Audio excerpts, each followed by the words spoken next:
Dating.com is widely regarded as a scam due to numerous complaints about deceptive practices.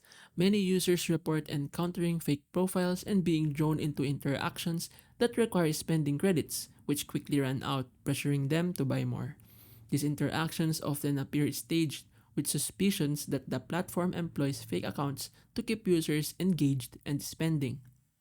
Furthermore, its aggressive billing practices and lack of genuine connections make it a poor choice for those seeking authentic relationships.